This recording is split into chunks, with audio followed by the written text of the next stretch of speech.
We got a stark warning today. A report says that the U.S. has lost its military edge and could lose a war against China or Russia. That is the conclusion of a bipartisan commission selected by Congress.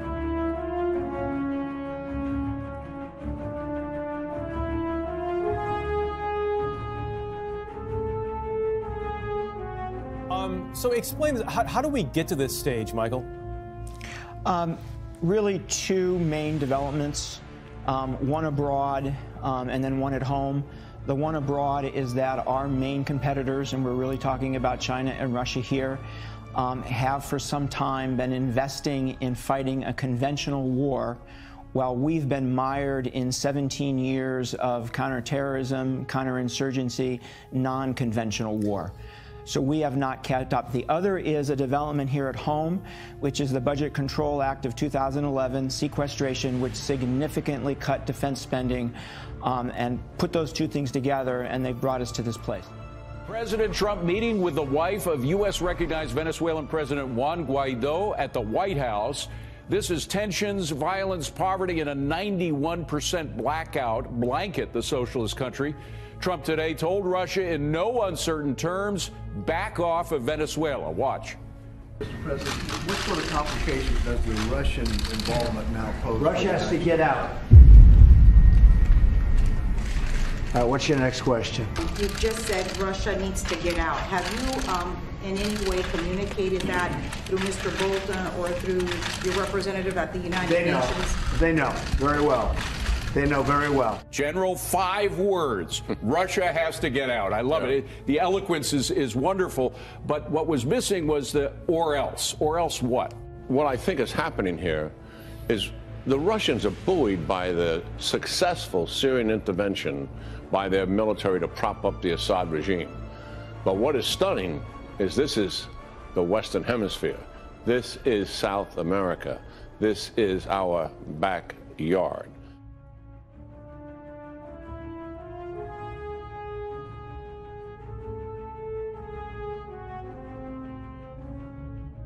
Russia has 2 Air Force planes transporting dozens of troops and equipment to Venezuela's main airport over the weekend, as opposition leader Juan Guaido tells the media that he's closer than ever to taking full control of the country. As the United States continues to push for Venezuelan President Nicolas Maduro to resign, one of the leader's most important allies is now reportedly sending in reinforcements. Reports claim that 2 Russian military planes landed at Venezuela's main airport on Saturday, carrying around 100 troops and 35 tons of equipment. How far do you think Russia is willing to go to protect Maduro? By sending these troops, they have made a significant provocation and raised the stakes significantly.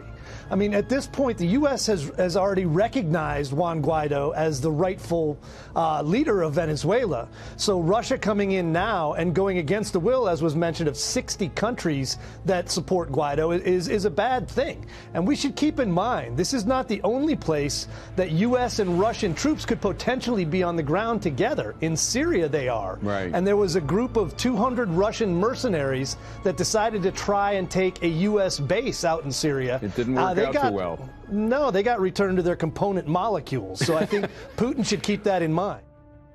There are some things I believe the president could do to get inside Putin's head. For example? His backyard is Ukraine. Let's increase the lethal aid in Ukraine over what we have already done, and maybe a little bit more than what we intend to do. Get his attention. We're under the streets of Helsinki, the capital of Finland, and I'm going to show you the elaborate tunnels and passageways they have. They go right across underneath the streets of Helsinki. It's all part of their civil defence. They won't say that it's to do with a threat possibly from Russia. It could be a nuclear attack. It could be chemical warfare. It could be anything. But they want to be prepared. So now we're coming into one of the other tunnels. Have a look at this. These are the beds that they have prepared. Bunk beds that people can sleep on. They've got medical equipment ready. And then over here, this is how they would go to the toilet. So the toilets would be here. They've got the ventilation up there. The yellow lines on the floor are where each of the toilets would be put.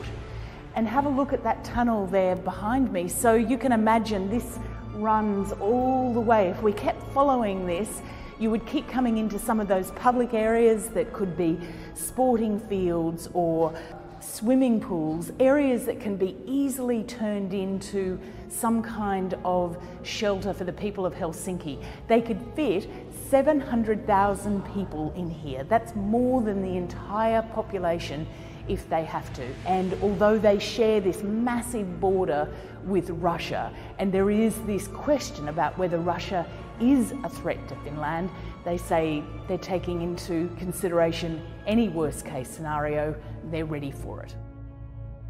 Beneath the metropolis, that is Moscow, lies a second underground city, a labyrinth network of mysterious tunnels and hidden passageways.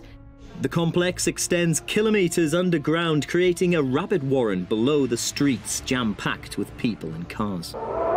Here, deep underground, visitors to the bunker get a chance to experience what it would have been like if Moscow had ever been hit by a nuclear attack and this facility had had to have been used. The red lights start flashing out, the sirens wailing, and a voiceover explains that Moscow has been hit by a 10-megaton nuclear bomb, decimating most of the city. And I have to say, even though you know this is just part of the visit to the bunker, it certainly feels very real.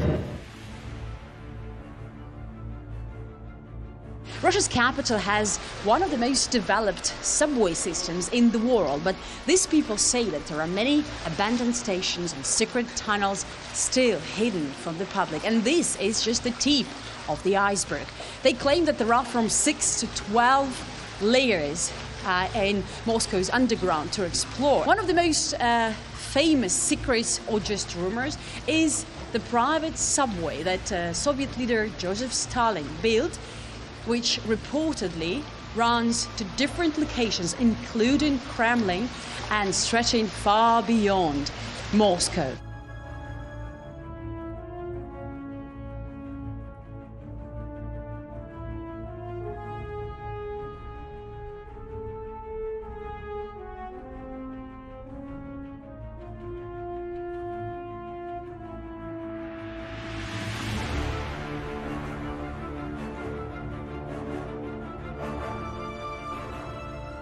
Call it a possible message to Vladimir Putin. The U.S. military can quickly deploy to Europe to stop Russian aggression. In just the last few days, 6 B-52 bombers, the Air Force's nuclear-capable bomber, arriving in the UK.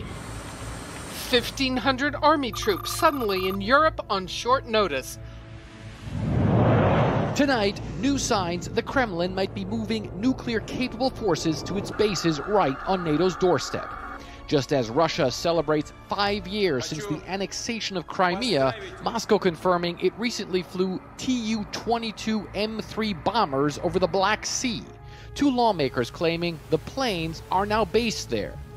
The head of the parliament's defense committee stating, quote, "The deployment of U.S. missile defense in Romania was a serious challenge," in response to which the Russian Defense Ministry decided to deploy squadrons of long-range Tu-22 M3 missile-carrying bombers in Crimea. This step radically changed the balance of forces in the region. The lawmakers and Russian official press agencies later reversed course and denied that the Tu-22 M3 bombers or the nuclear-capable Iskander-M medium-range missile system were ever deployed to Crimea. The Pentagon has stepped up its military exercises to counter Russia, and Moscow clearly is not happy. They will always take any kind of deployment of U.S. forces to Europe in a very negative way, and they will be very verbal about it. They will message it, say that it's a threat to Russia. They have always done this. Putin has stepped up his provocations in recent months, ramming a Ukrainian ship, and the U.S. has reacted consistently, sailing ships and flying aircraft in Europe and Asia, where Russia operates. But the top U.S. commander in Europe says it doesn't appear to be working. I'm not comfortable yet with the deterrent posture that we have in Europe. When you look at both the building capability and the modernization of the Russian forces that we face there. And then finally, of concern is my intelligence, surveillance, and reconnaissance capacity, given that increasing and growing threat of Russia.